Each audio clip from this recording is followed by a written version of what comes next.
Mais pour démarrer notre émission Workwell et vous, on ne va pas tout de suite attaquer les petites milliardises, hein, mais vous voyez qu'on est quand même bien reçus sur le plateau.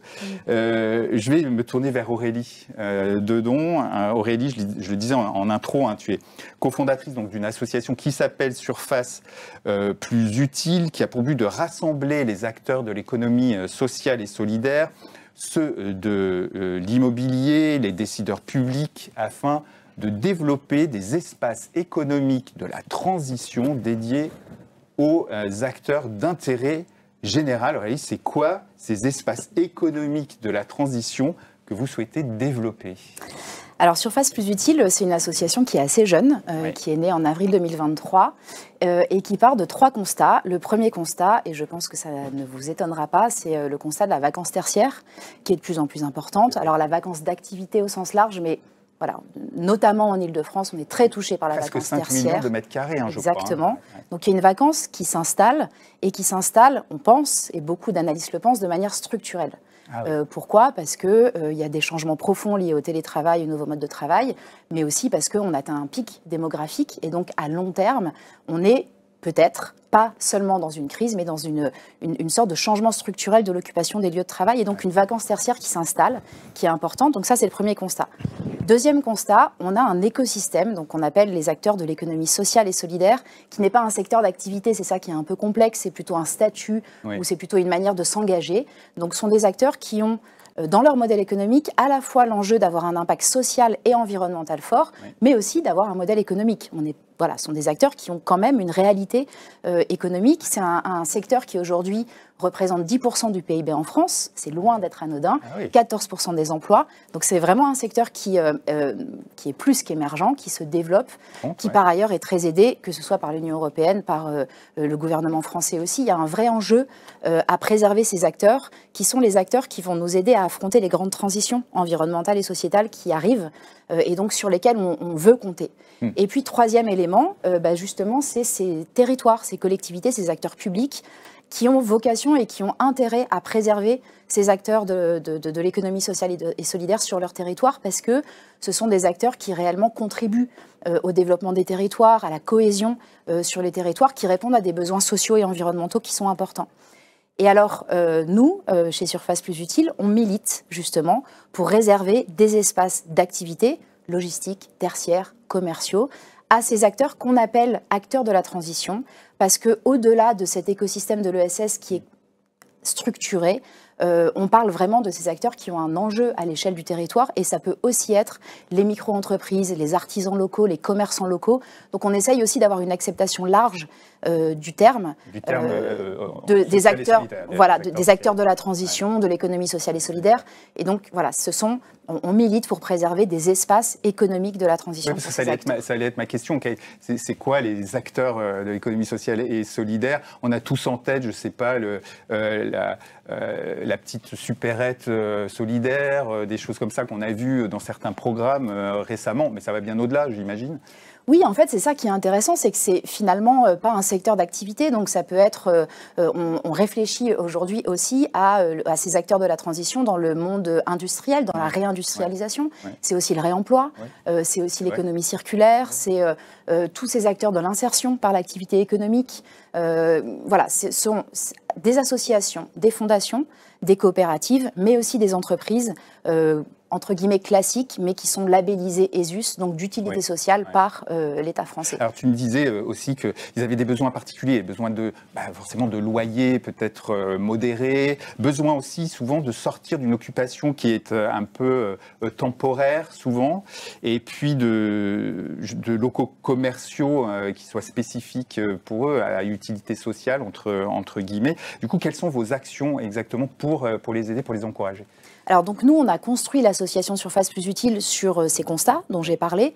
On l'a construite autour d'un premier enjeu qui est de créer un espace de dialogue et de rencontre entre les acteurs de l'ESS, les acteurs de l'immobilier et investisseurs de l'immobilier, promoteurs, foncières, investisseurs, les acteurs publics, les territoires. Et donc ça, ce sont les 3 collèges de l'association. Et vraiment l'enjeu, le premier enjeu, même s'il paraît peut-être évident, c'est de créer des liens, de faire que ces acteurs se rencontrent et qu'il n'y ait plus d'a priori entre les acteurs de l'immobilier et les acteurs de l'ESS. Ça, c'est une première chose. Ouais.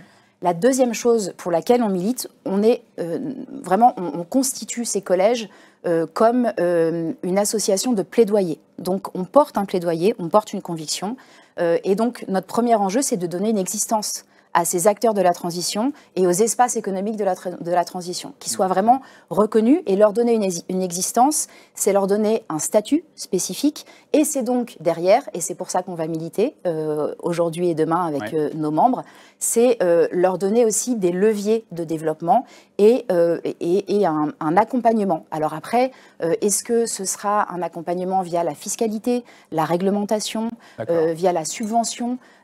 Tout est aujourd'hui spécifique, en tout cas. Mais en tout cas, voilà, le fait de les identifier, de leur donner un statut, c'est aussi pour flécher quelque part une aide pour ces acteurs-là.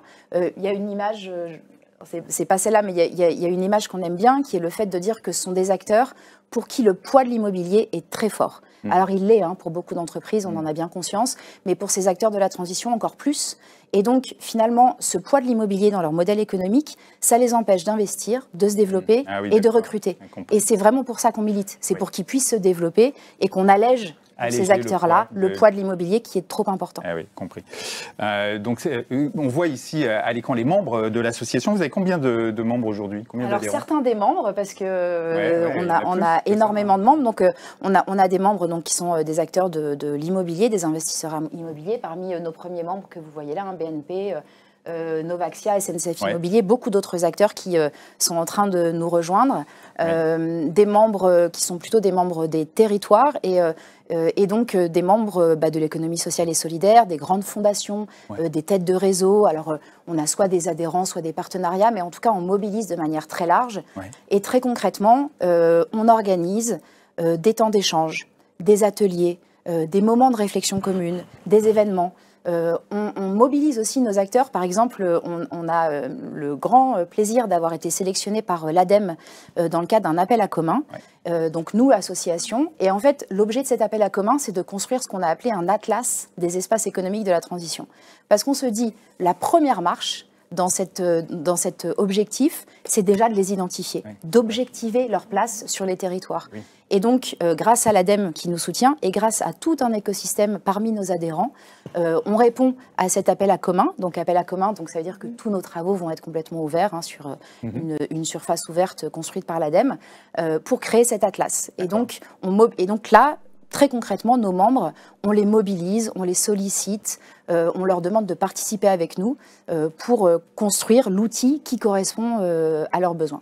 Alors, on parlait de cette fameuse vacance. C'est vrai que c'est un sujet important en ce moment dans l'immobilier d'entreprise, dans l'immobilier d'activité. Tout le monde se demande ce que vont devenir tous ces immeubles vides ou à moitié vides.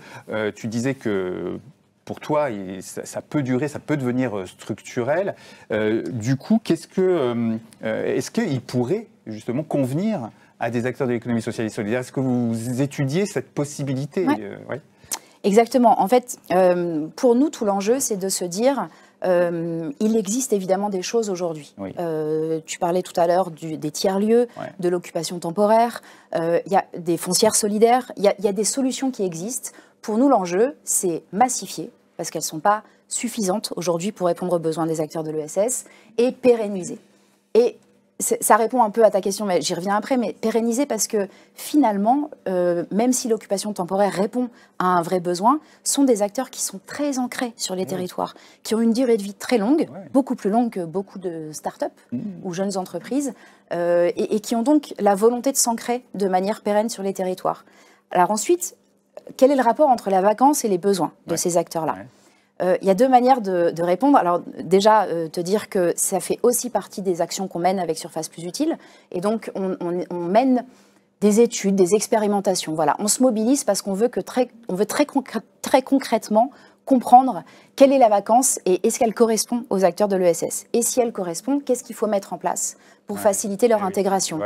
Qui doit intervenir? La collectivité? À quel niveau? Etc. Donc ça, on mène des actions concrètes, dont une avec l'EPT de Grand Orly-Seine-Bièvre, avec le territoire avec lequel on travaille aujourd'hui. Qu'est-ce qu'on constate? Il y a une première réponse, mais qui est trop facile, qui est que l'ESS étant tellement vaste, En réalité, ils ont besoin de tout type d'espace. Donc, à la fois logistique, stockage, atelier, bureaux. Il y a aussi des grandes associations de l'ESS qui ont besoin de bureaux, peut-être de 5 000 m² de bureaux. Ouais. Voilà, donc potentiellement, il n'y a pas vraiment d'adaptation à avoir par rapport à un immobilier qui existe déjà aujourd'hui. Donc ça, c'est la première chose. Qu'est-ce qu'il faut faciliter pour ces acteurs-là? C'est leur accès à cet immobilier. Et donc, c'est parfois un tiers de confiance qui garantit le fait qu'ils seront capables de payer un loyer. C'est peut-être les aider sur un loyer modéré au début, parce qu'ils ont besoin de se développer et progressivement de passer à l'échelle, mais pour un temps. Aussi, on constate aussi que ce sont des acteurs qui ont peut-être moins de facilité à payer un loyer complet et ont plus l'habitude de travailler en écosystème et donc peuvent partager des espaces. Et donc, voilà. Se regrouper et donc intégrer des espaces communs et partager leurs expériences. Voilà. Compris, super. Bravo. On peut adhérer, comment on fait si on veut adhérer à Surface Plus Utile? Alors, évidemment, on accueille tous les adhérents individuels ou entreprises. Hein, donc, on a un site internet que vous allez peut-être voir. Alors, sur lequel... surfaceplusutile.com. Voilà, exactement. Sur lequel vous pouvez adhérer donc, dans l'un des collèges de manière assez rapide. Néanmoins, on a un mail contact@surfaceplusutile qui vous permet aussi de nous contacter. C'est toujours intéressant d'avoir un échange avec les personnes qui souhaitent intégrer l'association, comprendre comment... on est vraiment dans quelque chose de très mutuel. Donc, comment vous, en tant qu'organisation ou adhérent individuel, vous pouvez contribuer aux actions de l'association. Et puis comment nous aussi, on peut nourrir des réflexions d'acteurs en interne qui veulent se poser des questions, parfois juste à l'échelle d'un espace qui est vacant dans un immeuble sur lequel on a peut-être un peu de place parce qu'il y a moins de monde qui vient tous les jours. Et comment je peux faire pour ouvrir cet espace à une association qui est sur mon territoire et donner un peu de sens à ce que je fais au quotidien dans mes bureaux. L'appel est lancé parce que j'en entends beaucoup des situations que tu viens de décrire. Et il y a quand même des surfaces qui pourraient trouver preneur auprès d'acteurs de l'économie sociale et solidaire. Donc,